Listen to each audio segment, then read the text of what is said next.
Hello and welcome to History Through Question. Today's topic is GIC history last year question paper हम कर रहे थे 51 question से करेंगे आज.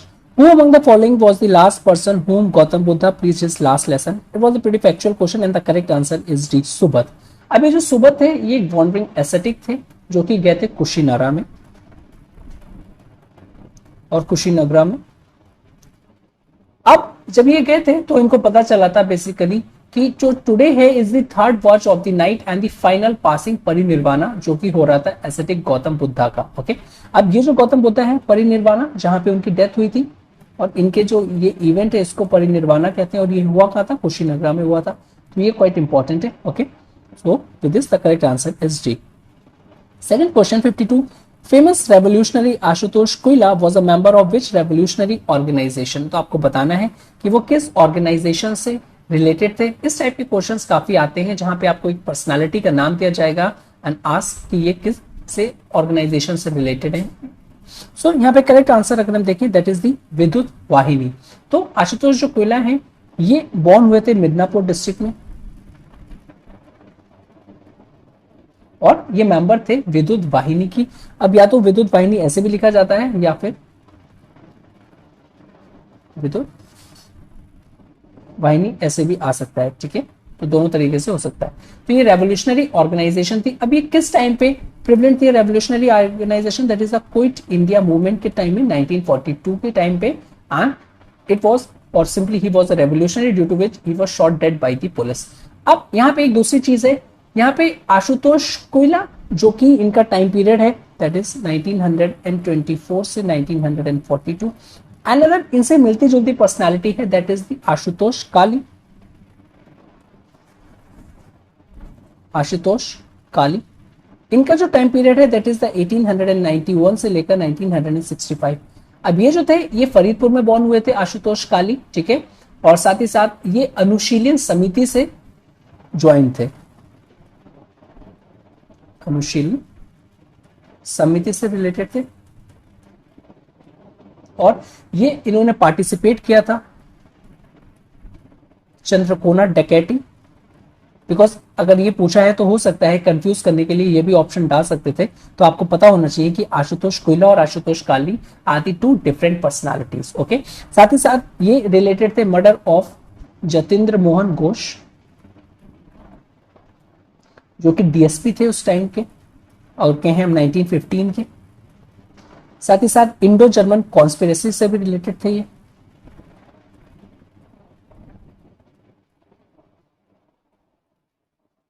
ओके, तो इस तरीके से ये दोनों डिफरेंट पर्सनालिटी हैं. Next question, the word shreshthin has been used in. तो वर्ड श्रेष्ठिन जो है इसको किसके लिए यूज किया जाता है? तो सिंपली अगर हम देखें it was the head of the category. So जो क्लासिकल टेक्स्ट है वो डिस्क्राइब करते हैं श्रेणीज as a headed by the shreshthin. ठीक है, जो श्रेणी है उसको हेड कौन करेगा? That is the shreshthin. और श्रेष्ठिन का मीन्स क्या होगा? द बेस्ट, द एल्डर या फिर मोस्ट इंपॉर्टेंट. जो श्रेष्ठिन थे उन्होंने स्टैब्लिश करी थी अपनी पोजीशंस बाय हेरिडिटी और through selection by the shreni assembly. और according to text various text जो श्रेणी है shreni heads was typically basically इनको एड करते थे. इनके साथ वेरियस फ्यू सीनियर मेंबर्स होते थे श्रेणी के और सेक्रेटरीज भी होते थे और स्पेशली ये जो बिलोंग करते थे कम्युनिटीज से कायस्थास. साथ ही साथ वेरियस ओकेजन पे हमको ये भी देखने को मिलता है कि वेरियस वेल्थी एंड पावरफुल श्रेणी जो हेड्स थे वो पार्टिसिपेट करते थे और सिंपली हेल्प करते थे रूलर्स को उनकी रीजनल काउंसिल्स में. एंड समटाइम्स बेसिकली वो लोग एक्ट करते थे एज ए रूलर्स एडवाइजर्स भी. और जो श्रेणी है काफी एक इंपॉर्टेंट पर्सनालिटी थी. Okay, next question, which governor general abolish the practice of Sati? It's a pretty simple question. The correct answer is Lord William Bentinck. Okay, अब ये जो प्रैक्टिस ऑफ सती थी अगर हम देखें इसका बैकग्राउंड तो it was followed in India और सेवरल कम्युनिटीज इसको फॉलो कर रही थी. स्पेशली ये प्रेवलेंट थी हायर कास्ट में, हाई कास्ट और क्लासेस में. ठीक है, अमंग दी हिंदूज. ठीक है, सिंस लेट एंशियंट और मेडिवल एरिया में ये काफी ज्यादा विटनेस थी। नाउ अगर हम इसको ट्रेस करें, इसका अर्लियर जो काफी रिफॉर्म लेने की कोशिश करी गई थी, तो इसको फर्स्ट बैन किया था। अब ये सारी फैक्चुअल इंफॉर्मेशन है और आपके लिए काफी रेलेवेंट है। 1515 में किसने किया था? ये पोर्चुगीज ने किया था गोवा में। और उसके बाद फिर इसको प्रैक्टिस को बैन किया था डच इन चिंसुरा में, और फिर फ्रेंच ने पौंडीचेरी में। So that was the one of the unique information that you, I hope you never came across this information. So इस ये इंफॉर्मेशन जो आपको प्रोवाइड करवा रहे, ओके।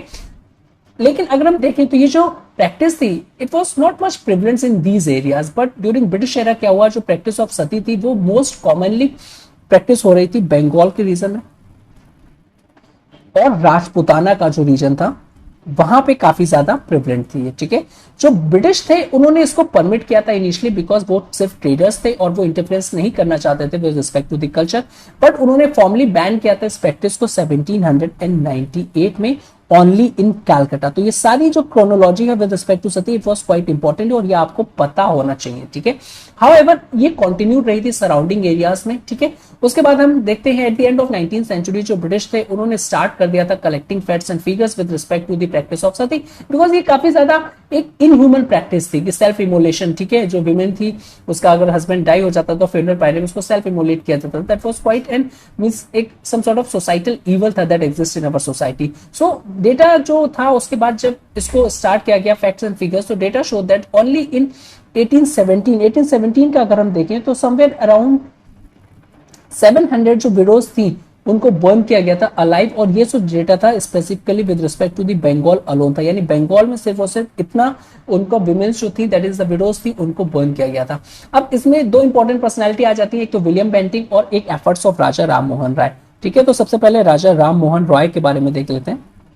तो बेसिकली 1812 के ऑनवर्ड्स जो वेरियस रिफॉर्मर्स थे उसमें से जो राजा राम मोहन राय थे उन्होंने काफी ज्यादा एक फियर्स कैंपेन स्टार्ट कर दी थी अगेंस्ट सती प्रैक्टिस के, बिकॉज जो राजा राम मोहन राय जो थे वो पर्सनली हर्ट हुए थे दिस प्रैक्टिस, बिकॉज उनकी जो ओन सिस्टर इन लॉ थी उनको फोर्स करना पड़ा था टू कमिट सती। साथ ही साथ बेसिकली ही used to visit the Calcutta cremation ground जहां पे इस तरीके की जो प्रैक्टिसेस थी या सती जो थी काफी ज्यादा प्रिवलेंट थी, और वो परसुएट करते थे जाके वहां के विरोध को कि आप ऐसा मत करिए। It was an inhuman practices and it was not having any sanctity. साथ ही साथ ही also form the watch groups. अब और साथ ही साथ इन्होंने अगर हम देखें तो एक अपनी जर्नल भी पब्लिश करी थी दैट इज संवाद कौमुदी, जिसमें वो आर्टिकल्स लिखते थे और शो करते थे कि this was not written in any Vedas और इसकी कोई ऑथेंटिसिटी और सैंक्टिटी नहीं है। बेसिकली कि कमिट में और सॉरी एपिक्स में ऐसा कहीं भी मेंशन नहीं है कि आपके पास सैंक्टिटी है कि आप इस क्राइम को कमिट कर सके। उसके बाद ban on Sati practice by William Bentinck अगर हम देखें, सो काफी ज्यादा कैंपेन किया था राजा राममोहन राय ने और काफी लॉबिंग भी करी थी राजा राममोहन राय ने। तो जो सती प्रैक्टिस थी उसको फॉर्मली बैन किया गया था in all the lands under Bengal presidency. और ये किया किसने था? ये लॉर्ड विलियम बेंटिक ने किया था। कब किया था ये काफी इंपॉर्टेंट हो जाता है। तो ये जो उन्होंने किया था ये किया था टू वेरी स्पेसिफिक 4 दिसंबर 1929 को उन्होंने किया था, ठीक है। बाय दिस रेगुलेशन जो पीपल थे बेसिकली अब कर दिया गया था कि अगर कोई भी सती को प्रैक्टिस करता है तो वो गिल्टी पाया गया तो उसको कल्पेबल होमोसाइड कंसीडर करके उसको जेल किया जाएगा। अच्छा, उसके बाद की बात क्या कहते हैं, जब एक बैन हो गया तो उसके बाद क्या, फिर ये प्रैक्टिसेस बिल्कुल तरीके से बंद हो गई। उसके बाद देखते हैं तो ये जो बैन था इसको चैलेंज किया गया कोर्ट में, ठीक है। और साथ ही साथ ये जो मैटर था इसको सेंड किया गया प्रिवी काउंसिल इन लंदन में। अब ये जो प्रिवी काउंसिल जो थी उसने इस बैन को अपहेल्ड किया इन the year 1832।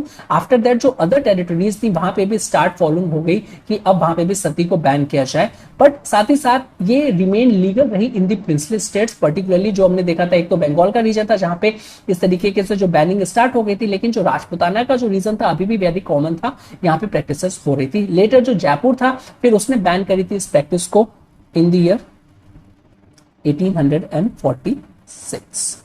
Okay, next for 55 question, who among the following kings prohibited the production and sale of madira in his kingdom. तो अगर हम देखें तो जो कुमार पाला है। अब इस तरीके के क्वेश्चन होते हैं, हो सकता है कि आपने इस तरीके की इंफॉर्मेशन को बेसिकली नहीं पढ़ा हो या फिर स्किप कर दिया हो, तो ट्राई टू इसको कनेक्ट करिए कि सबसे ज्यादा जिसने रिफॉर्म लिया जो फेमस पर्सनालिटी वो इसी चीज के रिफॉर्म्स ला सकता है, ठीक है।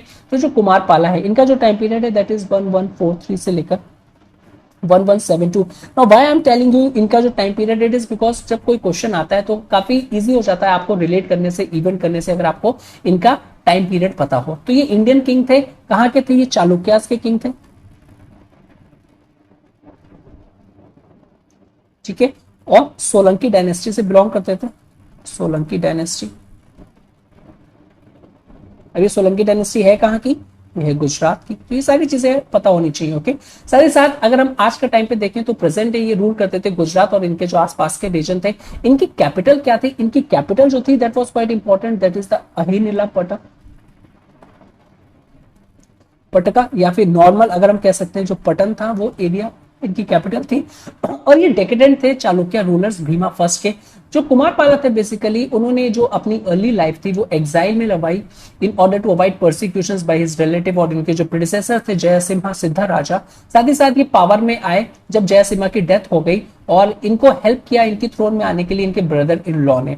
उसके बाद इनको कंसिडर किया जाता है कि इन्होंने रूल किया था नियरली 3 डेकेड्स, 30 ईयर्स अप्रोक्सीमेटली, और उन्होंने बेसिकली इस टाइम पे काफी सब्स्टिट्यूट किया था नंबर ऑफ नेबरिंग किंग्स जो आसपास के थे, चाहे वो चहामना किंग हो, ठीक है, या फिर सिलहरा किंग हो। तो इस तरीके से साथ ही साथ इन्होंने परामरा टेरिटरी जो मालवा की थी और किंगडम को थी उसको भी डिफीट किया था, ठीक है।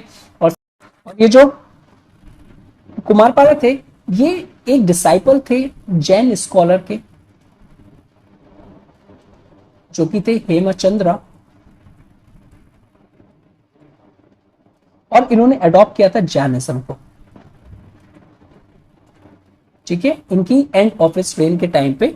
और साथ ही साथ मल्टीपल लीजेंडरी बायोग्राफीज जो है मेडिवल जैन क्रॉनिकल्स की प्रेजेंट, उनको कंसिडर किया जाता है as last great royal patron of Jainism. अब जैनिज्म में जो प्रैक्टिस थी कि इस तरीके की basic production and sale of madira in इस किंगडम में इंटॉक्सिकेटिंग कुछ नहीं लेना, तो उसी की आइडियोलॉजी के थ्रू है और इसीलिए उन्होंने इसको प्रोहिबिट किया था। ओके, 56 क्वेश्चन देखें। What was Tinkathia in the British India? It was a pretty simple कि तिनकठिया सिस्टम क्या था आप लोग ने पढ़ा होगा, ठीक है। तो simply where the farmers was obliged to cultivate indigo on the 3/28 part of the land, लेकिन यहाँ पे टेक्निकलिटीज कुछ है वो देख लेते हैं। तो जो तिनकठिया सिस्टम था ये कहाँ पे था बेसिकली? इन ये जो सिस्टम था ये प्रिवलेंट था इन दी चंपारण, जो कि लोकेटेड है बिहार में, ठीक है। वहां पे इनको फोर्स किया जाता था कि आप कल्टीवेट करो 3 कथा। अब ये जो इंफॉर्मेशन है ये शायद आपको नहीं पता होगी, 3 कथा इंडिगो, ठीक है ना, आउट ऑफ एवरी 20 कथा। अब ये जो कथा है ये एक सिनोनिम है बीघा का, तो इसको इंटरचेंजेबली यूज कर सकते हैं। अगर कथा आ गया तो बेसिकली समझ आइएगा कि बीघा ऑफ लैंड ही है। तो जो बीघा है is a popular land holding in Bihar and it is little less than an acre. तो ये इक्वल नहीं एकड़ के, उससे कुछ कम है एकड़ के। 57 question, who among the following recommend the quit India resolution? अब क्विट इंडिया रेजोल्यूशन को किसने रेकमेंड किया था यहां पे ये पूछा है। Okay, correct answer is B. अब बी कैसे है? सो ऑन 8 अगस्त 1942 में एक मीटिंग हुई थी ऑल इंडिया कांग्रेस कमेटी की, जिसमें जो जवाहरलाल नेहरू थे उन्होंने प्रेजेंट किया था क्विट इंडिया रेजोल्यूशन, और सरदार वल्लभ पटेल ने इसको सपोर्ट किया था। तो दैट इज वाई इसको जो सपोर्टिंग जो करेक्ट आंसर जो होगा रेकमेंड किया था बेसिकली वो आ जाएगा सरदार वल्लभ भाई पटेल। और ये जो ड्राफ्ट था क्विट इंडिया रेजोल्यूशन का ये किसने बनाया था? It was drafted by Mahatma Gandhi ji, ठीक है। तो ये इंफॉर्मेशन है। और साथ ही साथ इस टाइम पे commander in chief of the Indian army during quit Indian movement कौन थे? That was the lord Wavell. तो ये सारी चीजें हैं विद रिस्पेक्ट टू यहाँ से आपको एडिशनल इंफॉर्मेशन होनी चाहिए। 58 who among the following was the first nun, ठीक है। अब यहाँ पे फर्स्ट नन की बताया गया है, तो प्रीटी सिंपल महाप्रजापति गौतमी, ठीक है। महाप्रजापति गौतमी जो कि आंट थी और फॉस्टर मदर थी प्रिंस सिद्धार्था की, दैट इज बुद्धा की, and she raised him after the death of his sister, जो हो गई थी उनकी जो बुद्धा की जो मदर थी उनका नाम क्या था? That is the Maya Devi. Okay, अब मीनिंग क्या है? ये जो संस्कृत नेम है महाप्रजापति, तो महाप्रजापति का इसका जो मीनिंग है that is the greatest patroness of all being, the greatest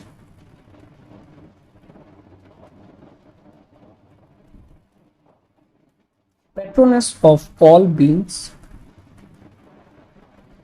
and जो गौतमी है is a female equivalent of Gautama, जो फैमिली नेम है प्रिंस सिद्धार्था की। After she was ordained as a Buddhist nun, ठीक है, बाय द बुद्धा, उन्होंने एक्सेप्ट किया था इस नेम को, दैट इज द महाप्रजापति भिक्षुनी।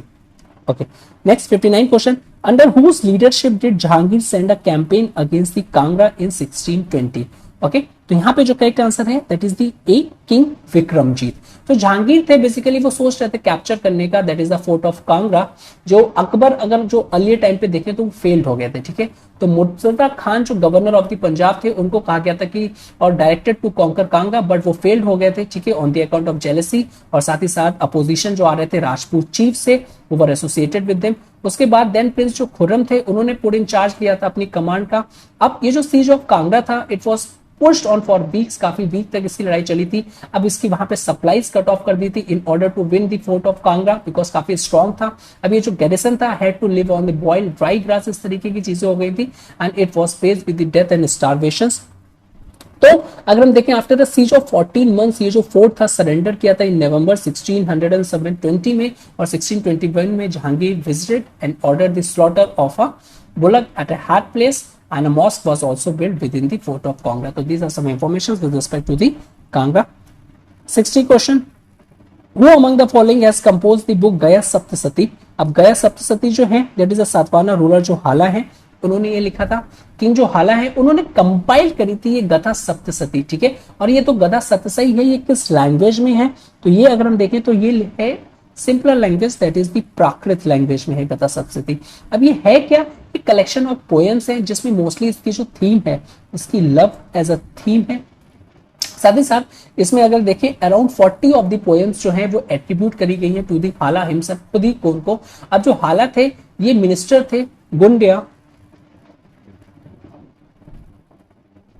जिन्होंने कंपोज किया था बृहत कथा। Okay, so with